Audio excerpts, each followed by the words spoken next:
When I had nothing, I had a notebook. I wrote everything down. What I wanted, what I feared, what I refused to accept. I still had that notebook. Most of it happened. I was broken writing in a notebook by a lamp that flickered every time the wind hit the window in a bit of brittle coming through the frame. I had my code on the inside, writing down the version of my life I would reside, and eventually specifically with dates attached, with names of things I build and places I would catch myself in. Finally standing in the rooms that seemed like science fiction from inside those winter glooms of a one-bedroom that I share with secondhand furniture, and the certainty I couldn't prove to anyone the murmur of a life not yet existing being documented by a man with $12 and a lamp, and he's committed to the writing, to the naming, to the making it specific, because something in me knew that vague dreams stay in traffic, but specific ones, they dated ones, they move, they become appointments, and appointments you approve. I wrote it all down, every room, every figure, every goal, every version of the life I wanted, wrote it to my soul as a contract, as a covenant, as evidence to hold myself accountable to, and I never let it go cold. I wrote it down, went right, so it don't let I had. I wrote it down in winter, when the winter was at bad. I wrote it down and then I built it, line by line, page by page. I wrote it down at 24, I lived it on the stage.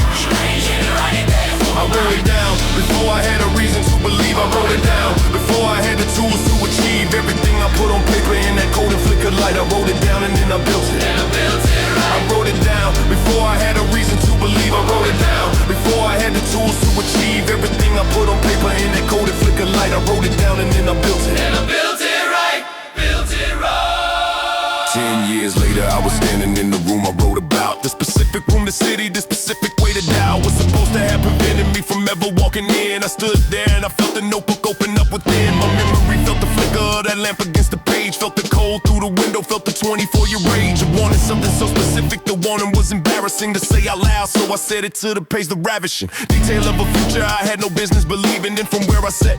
And yet I'm in the room, the actual room, the one I wrote down. And I reached in my jacket, pulled a notebook, sat down, found the page, the original page, dated specific. Read it in that room and what I felt was scientific. Proof that writing down the thing, naming it, committing. It's not delusion, it's the architecture of the building. Before the building exists, and I built the spec from a notebook and a lamp and a flickering winter wreck of an apartment to this room, this specific room. And the notebook is the blueprint, and the blueprint beat the gloom.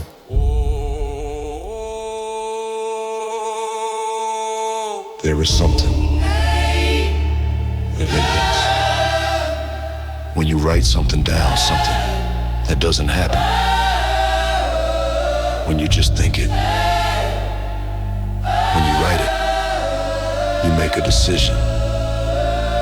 You move it from the category of wishes into the category of intentions. And intentions behave differently than wishes. Intentions demand action. Intentions create pressure. Intentions look back at you from the page every time you open the notebook and ask you what you've done today toward them. Write it down. Name it, date it, and then spend every day building toward the page. The page is waiting. Write it down. I wrote it down before I had a reason to believe. I wrote it down before I had the tools to achieve everything I put on paper in that cold and flickered light. I wrote it down and then I built it. And I built it. I wrote it down and then I lived it page by page. I wrote it down at 24 and built the stage I'm standing on right now. The room I wrote about in winter, I wrote it down. I built it, not a single splinter of the day was that's been a high. I wrote it down once, that's been a high. I wrote it down and I lived it page by page. I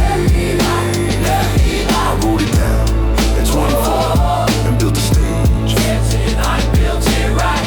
I'm standing on right now the room I wrote about in winter. I wrote it down, I built it, not a single splinter.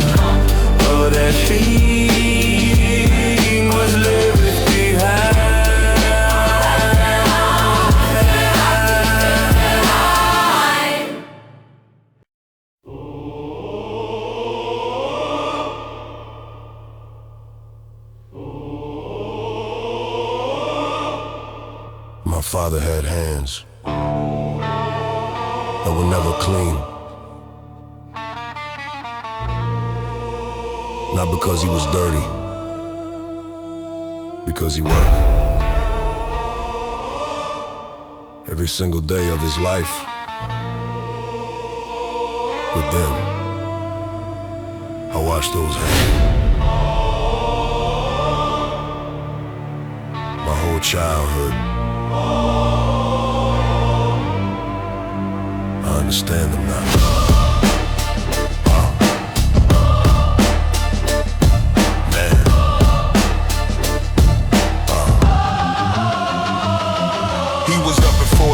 Every morning, never failed while the rest of the block was sleeping. He was already detailed in the preparation, lunch pack, boots laced, no complaint, just the quiet discipline of a man under the weight of everything a father carries, everything a provider holds without discussing every bill, every reminder that the margin is paper thin and paper thin means perfect. Every decision, every dollar, every surface of the life he built for us was load bearing, nothing extra, nothing wasted, nothing casual. Architecture of our household was precision, built by tired hands that never once made us feel the weight of their demands. I watched him and I learned a language with no words in it, the language of a man who shows up and fits the bill of what his family needs before he needs himself. My father put us on the shelf above everything else, and I carried those hands with me. I carried them today, in every early morning, in every price I paid for the life I'm building, in every moment that I choose the harder road, because my father's hands never learn to lose. My father's hands build everything I stand on every day. My father's hands show me the only thing I need to say with my life, not my words, with the daily demonstration of a man who does the work without a queer and celebration. My father's hands, I see them in my own. My father's hands in every seed I've sown, every early morning that I wanted to stay down. I remember those hands working and I don't let myself drown. Let myself drown. Let myself drown. He never told me life was fair, he showed me it was workable. He never said the system's right, he showed me it was surmountable. He never promised it gets easy, showed me it gets clearer. Every year that you commit to it, the target gets nearer. I watched him get passed over, watched the politics of places that weren't built for men who look like him, watched the faces of people who decided what his ceiling was before he spoke a single word, and watched him go back out the door in word calling, not in anger, not in bitterness and purpose. Like the unfairness of the obstacle just gave him more surface area to demonstrate exactly what he's made of, and what he was made of was the thing I'm not afraid of anymore. Difficulty, resistance, the long road. I used to fear the weight, now I just pick up the load, because my father carried more than this without a single word of complaint, and his blood is in me. Every tingle of wanting to give up gets replaced by his example and the story of his hands, and I've had more than ample proof that what he passed to me is more than I deserve. My father's hands are in my hands, and I will serve every dream he couldn't reach. With everything I am, I carry his hands forward. I am my father's plan. Yeah. There's a specific moment every man has where he looks at his own hands and sees his father's. Maybe it's when he's working. Maybe it's when he's tired. Maybe it's when he's carrying something heavy and he realizes he knows how to carry it because he watched someone else carry heavier without complaint, without credit, without anyone knowing what it actually cost. That's the inheritance that doesn't show up in any will. That's the thing that gets passed through example. My father's hands are in my hands, and I will not waste them, waste them, waste them, waste them.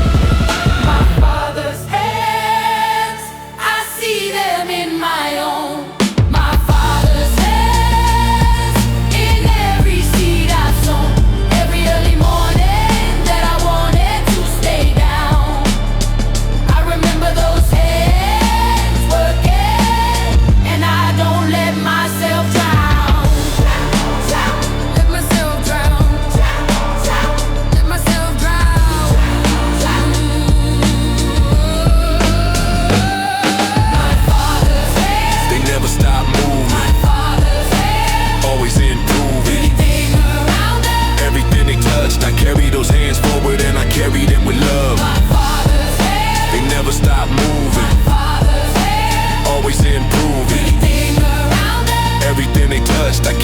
hands forward and I carry them with love.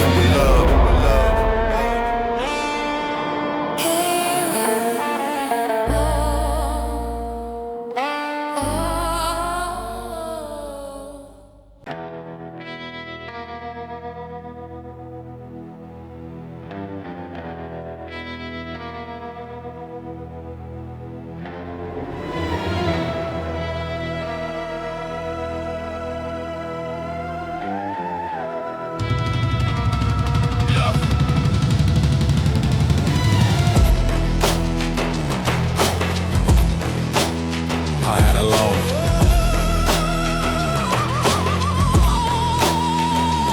Organ breathing. I took every shortcut available. Every single one. My love. And every shortcut. Led me somewhere longer than the long way would have taken, so I took the long way back. And I never arrived the same. I was 27 thinking I'd crack the code. Found an angle, found a leverage, found an easy road. Watched it work for 6 months, watched the numbers climb, watched the rooms open faster, watched me skip the line of the process that I knew I was supposed to respect. But the process was too slow and I was too direct. In my hunger I needed it now, not in the long run. I bypassed every lesson thinking I had already won the education. Already knew what I needed to know, already had the answers. Didn't need the process, didn't slow. And for a minute, for a moment, it looked like I was right. The shortcut worked, the rooms were open, everything was bright. Until it wasn't, until the thing that shortcuts always do collapse. And everything I built on speed instead of truth came down simultaneously. And I was standing in the rubble of a life that looked impressive from the outside. Every bubble popped at once and I was 30 with less than I had. At 22 before the shortcuts and it was bad. The long way back is longer than the long way was initially. The shortcut added years, added cost, added specifically. The kind of rebuilding that requires you to be honest about every corner cut.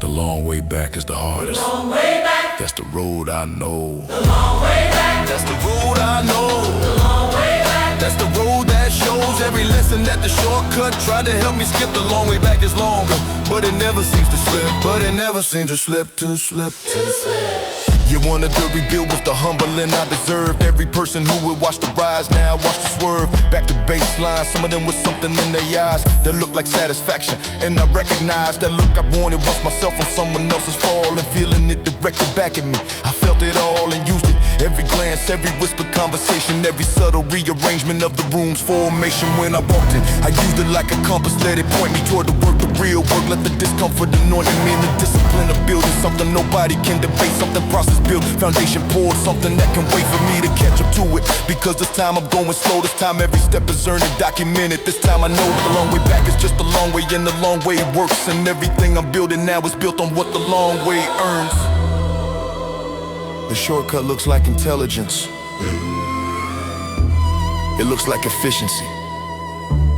It looks like knowing something. Other people don't. But what it actually is the avoidance of the specific discomfort that builds the specific capability you need for the thing you're trying to reach. Every shortcut skips a lesson, and the lesson doesn't disappear. It just waits. At the end of the shortcut, where you arrive, unprepared for what's to take the long way.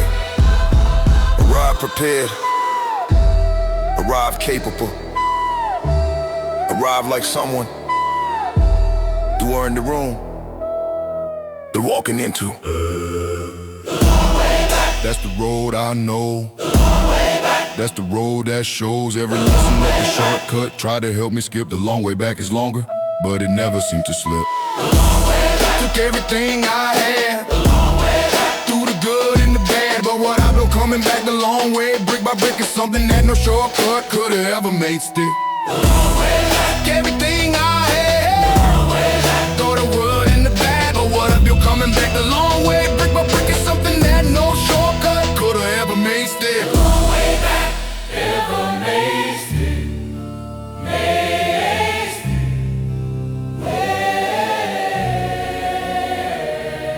The long way back for everything I had.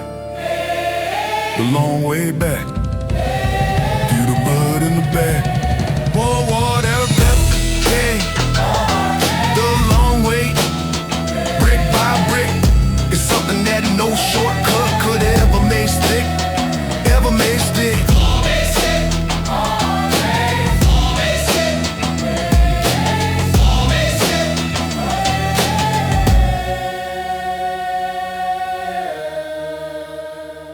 The long way back. Worth every step. Every single one. Silence. Single hi-hat tick.